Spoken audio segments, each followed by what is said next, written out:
siku ni maneno visa ambavyo havina moja wala mbili. Nimechoka, nina kwetu dada, sikuokotwa, nina kwetu. Nimezichoka. Najua hayo yote. Nakuomba jamani, nakuomba mdogo wangu, nakuomba rudi. Babali. Achana naye.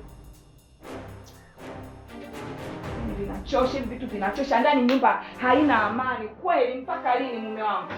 Wewe unamng'ang'ania hivi, mtu anataka kuondoka, mwache aondoke.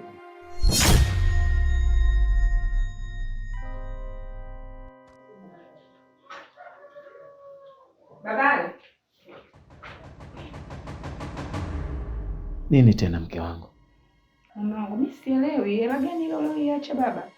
Si unajua sasa hivi mume wangu familia imeongezeka. Faridi yuko hapa, mke wake, sisi wenyewe. Kwa hiyo ninashindwa na ibajeti vipi ili tuweze kupika chochote kitu tule. Sasa sikiliza mke wangu. Sawa bwana. Wewe fanya vyovyote vile unavyoona inawezekana ili itoshe kwa leo.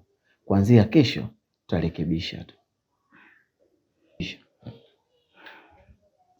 Yaani mume wangu paka nasema hivyo.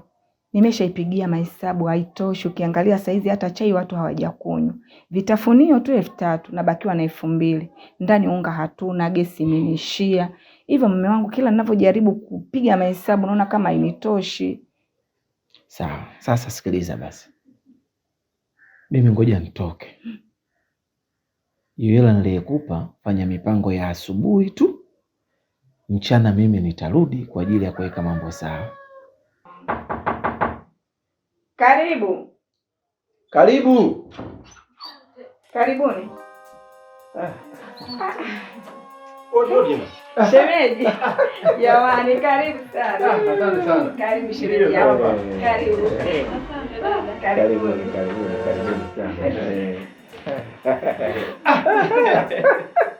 Karibu sana. Kama shemeji. Karibu sana. Karibu hapa Ndio brother. Brother, asante siku. Karibu sana. Sasa wewe sogea. Wewe sogea. Karibu. Asante sana. Karibu sana.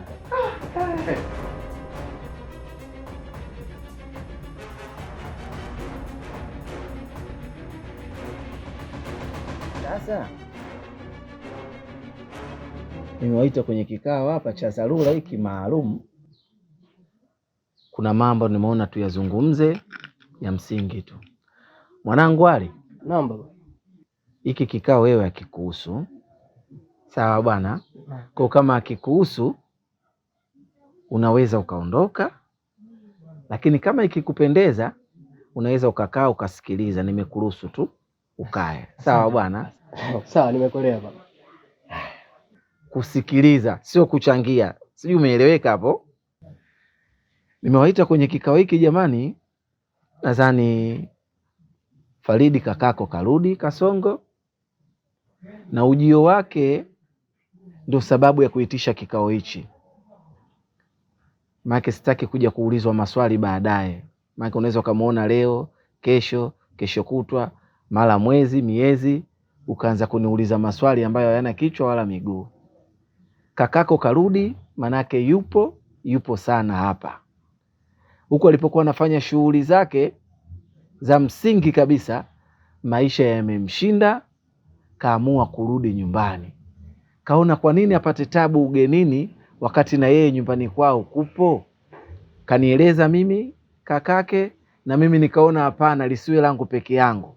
Ndio maana ya kuitisha hiki kikao cha familia hapa, na wewe nikwambie ujue. Sawa bwana? Kwa hiyo kakako yupo sana hapa, karudi kama ulivyorudi wewe, na nimempokea kama nilivyokupokea wewe. Sasa sijui kuna swali hapo katika hayo niliyozungumza? Kaka, mimi sina swali isipokuwa kuna kitu tu nataka niweke sawa. Umesema kwamba mimi maisha yamenipiga au maisha yamenishinda. Kiukweli mimi maisha hajanipiga wala hajanishinda. Ila nimerudi tu kujiweka sawa mara moja. Yaani kaka, huyu ukisikia mwana mpotevu karudi, ni kweli karudi, lakini wewe maisha ni yamekushinda. Yaani kifupi tu umerudisha mpira kwa kitu. Mimi tahadhari tu brother na shemeji hapa. Na wapa tahadhari tu ya unga. Huyu jamaa anakula sana unga, wewe ndugu yangu. Sio nakula unga, sio nalamba unga. Kwa hiyo mjitayarishe tu kununua viroba vya mara kwa mara huko ndani. Na hapo alipo inawezekana hata 100 ananuka tu kurutu. Shemeji, sio vizuri, usiseme hivyo jamani. Utaona tu mwenyewe shemeji, utaona tu. Shemeji yangu. Karibu sana. Nashukuru sana shemeji. Karibu shemeji. Asante. Mdogo wangu karibu sana. Asante sana dada. Sasa labda kingine cha kuongezea, nasikia bwana Faridi, awe maisha yamempiga, awe maisha yamemshinda, lakini kurudi hapa yeye si kama nyumbani bwana. Hapa ni nyumbani. Kwa sababu hata mimi nilivyokuwa nafikiri ujio wake anakuja kututembelea na kutusalimia, lakini limeongezeka kwamba yupo, tutakuwa naye mpaka hapo atapojipata, basi ataenda kuendelea na maisha yake. Sasa mimi naona jambo la msingi mtambulishane, maana yake hapa nimeanza kikao bila utambulisho. Naomba mnisamee sana jamani. Aisee, nimeanza hatua ya juu kabla hatua ya chini. Sasa naanza we mdogo Faridi, mtambulishe kakako Kasongo. Wifi yako huyu. Nashukuru kufahamu. Karibu. Asante. Na wewe bwana Kasongo?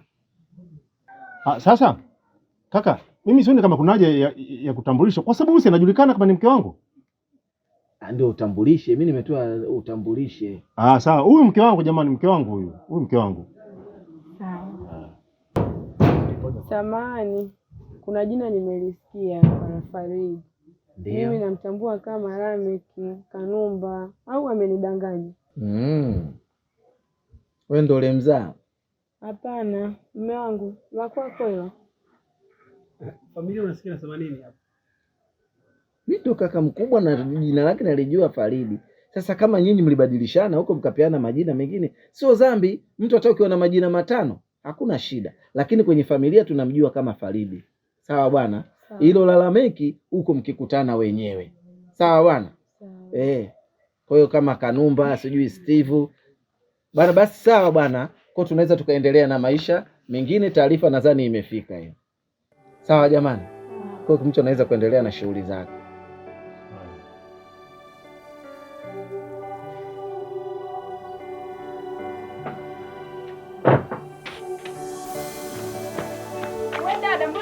Maji yangu.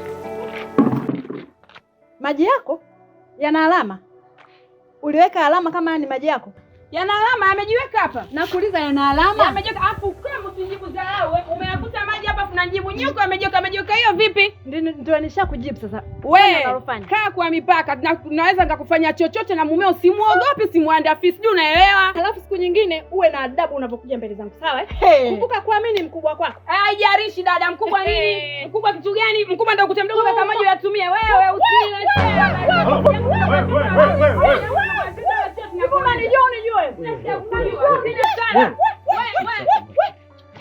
Unafanya nini? Tatizo nini? Tatizo muulize mkeo. Havijajiweka hivi dada. Havijajiweka. Na waza kukugusa na unifanye chochote na mumeo.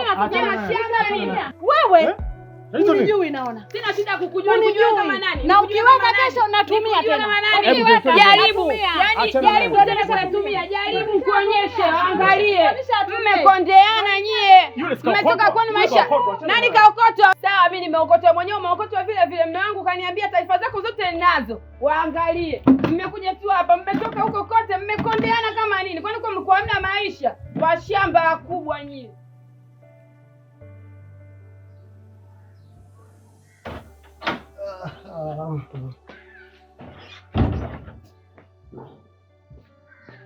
Wewe mdogo. Hivi wewe? Mbona uko kama vile hauna nidhamu? Mbona hata usalimii? Yaani unapita tu unakurupuka tu unafikiri ndege katoka tunduni. Ina maana hujaniona hapa? Yaani nataka kusalimia usalimii. Nidhamu za wapi hizo? Sasa hapo mimi nasalimia kitu gani? Wewe umeamka mzima, mimi ni mzima. Na unaniona kabisa ni mzima. Nasalimia nini sasa hapo? Unajua wewe, mimi sina shida na wewe. Unajua wewe tangia ulipokuwa mdogo ulikuwa huna nidhamu. Kwa hiyo mimi hilo sishangai. Sasa iko hivi. Mimi nimekuja hapa kwa shida zangu. Wewe umekuja hapa kwa shida zako. Shida ndo zizo tuleta hapa, shida zimetuleta kwenye nyumba hii. Hakuna mwenye nyumba yake hapa. Umenielewa? Sasa basi Huyo mkeo, mwenye si unamwita mkeo huyo malaya wako mmeokotana huko, mwenyewe unamwita mkeo. Mwambie kome kabisa kumsumbua mke wangu. Tena ashike adabu yake. Mke wangu mimi nataka kae kwa utulivu. Sio kusumbuana. Anajua yeye kama nani? Yes kakoto tu. Wewe umemkota tu yule. Sisi tunamjua yule kifamilia, tunamtambua sisi yule. Sasa mfikishie hizo taarifa. Mwambie akome tena shika adabu yake. Aacha kabisa kumsumbua mke wangu mimi. Unajua bro, wewe mwenyewe umesema hii nyumba sio ya kwetu. Kwa hiyo ikiwa mimi sio ya kwangu, wewe sio ya kwako, ina maana mtu yeyote anayekaa huko ndani ndiye afuate utaratibu. Sasa huyo malaya wako hafuati utaratibu ndani. Umemhitaji mke wangu? Wewe kwani mke wangu umemhitaji? Sikiliza, mkeo hataki kufanya kazi huko ndani. Kila anachoambiwa yeye anabisha. Kama mnataka kuwa na uhuru, rudini mkapange huko mlikopanga. Mmeshindwa kitu gani? Mbona mmerudi? Si njaa zimewaleta hapa nyumbani? Njaa zenu zimewatoa huko, zimewarudisha nyumbani. Unasemaje wewe? Njaa zenu ndo zimewaleta hapa. Kwa hiyo hapa hakuna amri. Hapa tunaishi wote kwa usawa. Kama ni kufagia, wote kufagia. Kama ni kuosha vyombo, wote waoshe vyombo. Sio yeye ajikuta yeye ndo mke wa kaka mkubwa, sijui mke naye. Hakuna cha mke wa kaka mkubwa hapa. Unajua mimi nakuvumilia sana wewe. Nakuvumilia sana unajua wewe. Nipige sana, unataka kuniua. Unajua wewe mimi nakuvumilia sana wewe. Basi nipige niue. Unasemaje wewe? Niue. Mimi nitakuvuruga. Nitakuvuruga. Pasua mimi nakwambia. Pasua na pasua. Ye nini tena? Unajua kama mimi nitamvuruga huyu. Nini sasa mnachofanya hapa? Nitamvuruga mimi, nitamvuruga huyu. Unataka kutia aibu? Mimi nitamvuruga huyu. Tulia basi wewe Kasongo. Hivi nyinyi ndugu, sisi familia. Sasa mnapogombana hapa nje, yani nje kabisa namna hii. Hivi nani atakayekuja hapa kuja kuwagombelezea? Mnaonesha taswira gani katika watu wanaitutizama hapa nyinyi? Kwamba sisi wote tuonekane watu wakorofi humu nyumbani. Ina maana watu hata wasifiki hapa kuja kutusalimia kwa ajili yenu nyinyi bwana. Mimi sijapendezewa bwana hivyo bwana. Iko hivi. Yaani huyu anataka mke wake aishi ndani kama malikia. Yaani asiguse kitu chochote kile, tumuone kama princess, tumuone sio kama nini. Wakati mke wake inatakiwa afanye kazi kama wanawake wengine wanafanya kazi huko ndani. Kitu. Unaona? Unaona brother? Brother unaona? Sikilizane basi kwanza, tusikilizane. Mimi bro nimemaliza lini na wewe? Sikiliza basi. Wewe muone basi wewe sikiliza, wewe nenda baadaye tuje tutayazungumza bwana. So vizuri. Sasa umwambie mkeo, umwambie. Ashakuisha hayo tena. Sio nyumba ya baba yake. Hadi hata Faridi ashakuisha hayo. Wewe Kasongo tulia. Wewe tulia. Wewe Kasongo tulia. Wewe mkubwa. Sawa bwana. Haina haja kukasirika kugombana. Mimi brother nakwambia siku utakuja hapa utakuja nimemtawanyisha mimi yule. Filibisi kule, kichwa kule, miguu kule. Mimi nitamuumiza yule. Ndio kwanza.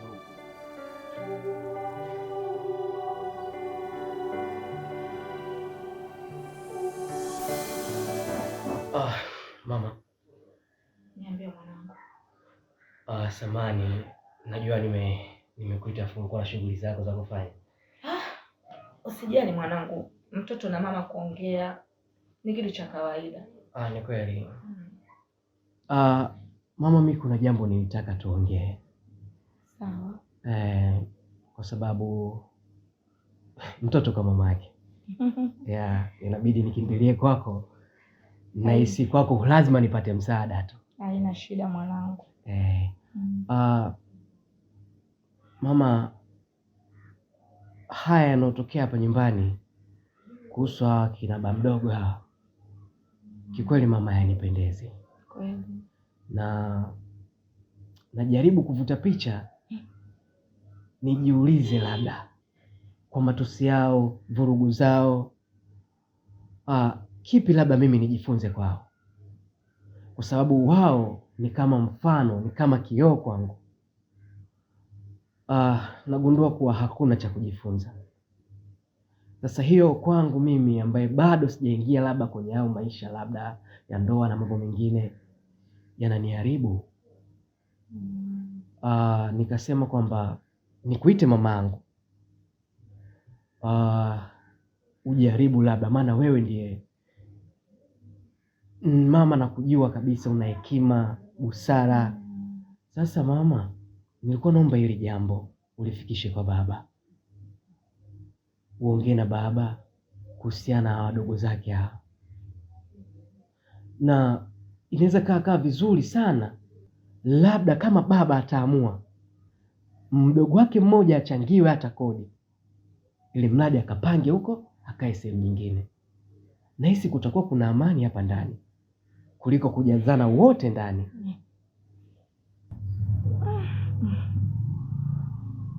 Ali mwanangu, umekuwa. Naam. Yaani sikutegemea kabisa mwanangu ungeweza kunishauri kitu kizuri kama hicho. Mimi mamako mwenyewe nimekaa siku zote hapa nashuhudia hayo maugomvi, lakini sijawahi waza kama naweza nikatoa wazo kama hilo na babako huenda labda angelifanyia kazi. Lakini kwa sababu mwanangu umenipa huu ushauri, nitamfikishia baba. Nitamwambia kwamba kama kuna uwezekano basi aandae kodi ya mmojawapo kati ya Faridi ama Kasongo, aende akapange, ili mradi tu nyumba iwe na amani, kwa sababu mwanangu hivi vita hatima yake hatujui ni nini. Siku ya siku sisi hapa hatupo, kashangaa watu wawili hawa mwanangu wakakamatana, wakapigana, wakaumizana, bado matatizo tukaja tukayabeba sisi. Hivyo ili kuepusha hizi shari, ni mmojawapo hapa afanye nini? Aondoke akajitafutie maisha yake hata kwa kumsaidia. Haswa hapo ndo nitaka kuongea pia. Maana kuna siku mnaweza kama mmetoka, afu mwisho siku humpa kava Valangati, mimi nikashindwa hata kuliamua hilo Valangati. Sawa mwanangu. Asante sana mama kwa kunielewa na nilifikiri labda nitapingwa.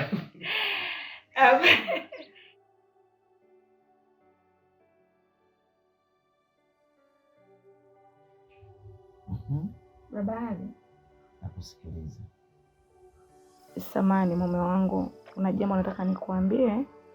Na mimi nimepata ushauri kutoka kwa Ali. Ali tunaweza kumuona kwamba ni mtu ambaye hazungumzi, lakini kuna baadhi ya vitu vinamsumbua katika kichwa chake. Hususani hizi vurugu za wadogo zako Faridi na Kasongo. Ali hapendi hata kusikia hizi kelele. Anakuambia mama, sioni sababu ya mimi kuendelea kukaa na hawa wazee hali ya kuwa vurugu zao hazinifunzi kitu chochote. Kwa nini usiongee na baba? Kati ya Faridi na baba mdogo Kasongo atafutiwe kodi ya hame. Akibaki mmoja, naamini amani mama itakuwepo. Kwa sababu hizi kelele zao, marumbano yao, purukushani zao, kuna siku wanaweza wakapigana. Halafu mama nyinyi hampo. Huoni kwamba wakija kuumizana nyinyi ndo mtakayebeba hilo jukumu tena la kukimbizana mahospitalini? Kiukweli mimi nimeona kwamba katoa ushauri mzuri, japokuwa sisi wenyewe watu wazima tulikuwa hata hatujafikiria yoyote. Je, mume wangu, unalipokeaje hilo?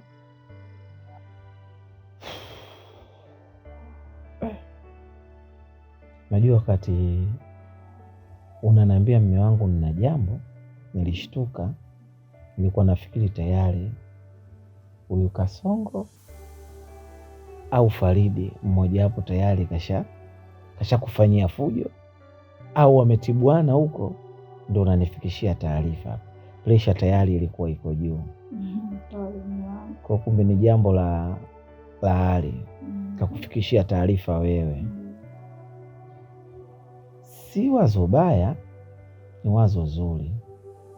Sawa, lakini mimi nikwambie kitu kimoja mke wangu. Sisi tuna watoto, sisi hatuna mtoto.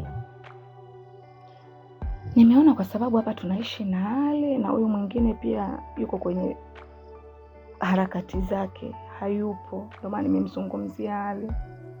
Sawa, hata kama hayupo, lakini huwezi kusema mtoto. Sawa bwana, unapozungumza mtoto unawajumlisha kwa upana. Lakini staili aliofikisha hilo wazo mimi sikupenda. Hali mtoto wa kiume, si ndio? Mwenzake mimi anakufikishia wewe ili iweje? Sawa? Kwa hiyo sasa hili nikiliacha likiwa linaendelea, mnapeana taarifa, alafu yeye, sababu yapo mambo muhimu wewe kunifikishia mimi. Sio neno litoke kwa hali akwambie wewe alafu wewe ifike kwangu. Kwani hali kashindwa kuja kuniambia jambo kama hilo? Angehisi mimi ningemfanya nini? Sawa mwanangu. Mimi naweza tu kusema kwamba nimwombee msamaha, lakini mume wangu, mimi ni mama ambaye nashinda nyumbani muda wote na watoto. Ameona mimi nina muda mwingi wa kuzungumza naye kuliko wewe. Ni baba, unatoka muda mwingine unarudi usiku. Haikuwa mbaya, lakini kama kakosea basi msamehe mwanao. Mimi nimekuelewa. Nitalifanyia kazi.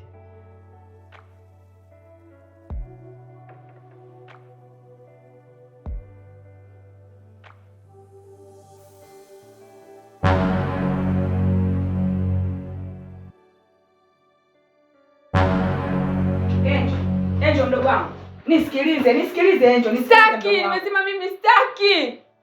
Angel, tafadhali mdogo wangu, naomba arudisha mabegi ndani. Sitaki. Sawa, hakuna ambalo halizungumziki. Ungerudi ndani, akirudi mwanaume wako tutakaa tutayazungumza, yataisha tu. Lakini unavyofanya maamuzi ya kuondoka, je, anarudi hapa wali? Tunaongea naye vipi Faridi? Kila siku malumbano naye. Mume wangu akiondoka anakuwa na amani akiwepo yeye. Asipokuwepo humu ndani ni fujo, ugomvi kila siku. Nimechoka dada, na kwetu mimi. Sawa, basi vumilia arudi mwanaume wako. Siwezi, naondoka, mimi nimechoka. Dada, kila siku ni maneno, visa ambavyo havina moja wala mbili. Nimechoka, nina kwetu dada, sikuokotwa. Nina kwetu. Nimezichoka. Najua hayo yote. Nakuomba jamani, nakuomba mdogo wangu, nakuomba arudi. Babali, achana naye. Yaani vinachosha, vitu vinachosha. Ndani nyumba haina amani kweli. Mpaka lini mume wangu? Wewe unamng'ang'ania ili mtu anataka kuondoka, mwache aondoke. Je, Faridi akirudi tutamwambia nini mume wangu? Sasa haya yanakuhusu wewe? Mapenzi yake na Faridi yanakuhusu nini? Afadhali shemeji umerudi. Vipi? Hujakutana na Angel hapo shemeji? Hamna, kwa nini? Kwa nini? Mimi naelewa basi. Nilikuwa nimelala hapa, nimeamka naona watu wanavutana, huyu ana mabegi, sijui na nini. Naona watu wanaondoka. Sielewi chochote. Mwambie shemeji yako hapa kwa Abisia, naona yeye ndo atakuwa anajua. Shemeji, imetokea hali ya sintofahamu kati ya mke wake Kasongo pamoja na mke wako wewe. Wamepishana tu kauli, ikafikia hatua wakagombana sana. Lakini Kasongo aliingilia kati, hakuna aliyeumia. Sasa mkeo hasira nini akaamua kuchukua begi lake na kuondoka. Nimejaribu sana kumzuia, lakini shemeji nimeshindwa, na hajaondoka muda mrefu. Nimepishana kidogo tu. Yaani nilijua labda hata ungeweza kukutana naye hapo mlangoni.